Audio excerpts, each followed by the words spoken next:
साधु महाराज बच्चे के पास में आए थे और बच्चा धीरे धीरे रोने लगा था।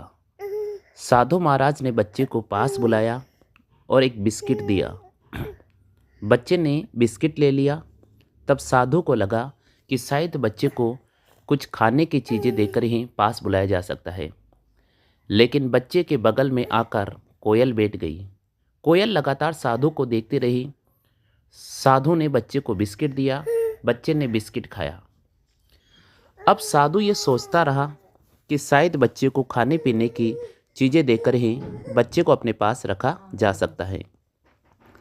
साधु महाराज ने कोयल से पूछा, कौन है ये और कहाँ से आया?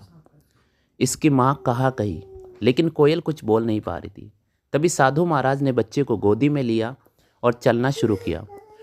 कोयल तेजी से साधु महाराज के पास फड़फड़ाने लगी, मानो बच्चे का रास्ता रोक रही हो। तब साधु ने कोयल से कहा, चलो तुम भी मेरे साथ चलो। मेरी कुटिया है जंगल के एक किनारे पर, जहाँ हम तीनों साथ रहेंगे। तो ये तुम्हारी भी बेटी हैं और मेरी भी बेटी हैं। इस प्रकार साधु बच्ची को गोद में लेकर आगे बढ़ने लगे। जंगल के किनारे पर कुटिया बनी हुई थी, झोपड़ी बनी हुई थी। मिट्टी की ये झोपड़ी थी जो साधु महाराज की थी, जिसके बाहर आयुर्वेदिक औषधियाँ रखी गई थी। बच्चे को बिस्तर पर लिटाया गया। बिस्तर साफ था। कोयल भी बच्चे के पास आकर बैठ गई थी। साधु ने फिर कोयल से कहा, ये बच्चा कौन है और कहाँ से आया? मुझे पता है कि आप इसे बता नहीं सकते हो, लेकिन मेरा भी एक जिम्मेदारी बनती है कि मैं इसकी सेवा कर सकूं। साधु की झोपड़ी बांस से बनी हुई थी और ऊपर मिट्टी की लेप करा हुआ था। नीचे आंगन भी मिट्टी का बना हुआ था। साथ में बांस पर बेलें बड़ी हुई थी और इस प्रकार एक तरफ कॉर्नर में किताबें रखी हुई थी जो शायद किसी आयुर्वेदिक औषधि से कम नहीं थी।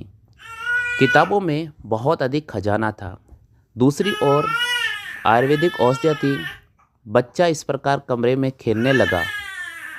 बच्चे की आवाज़ आने लगी।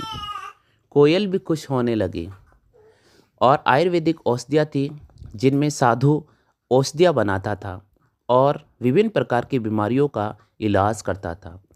सभी आयुर्वेदिक औषधियों पर नाम लिखे गए थे। धीरे धीरे बच्चा कमरे को देख रहा था। एक तरफ कोयल का घोंसले के लिए जगह बनाई गई थी। वहाँ पर एक छोटा सा टब रखा गया था जिसमें साफ पानी रखा हुआ था। साथ में फूल भी रखे हुए थे। बच्चा अब कमरे में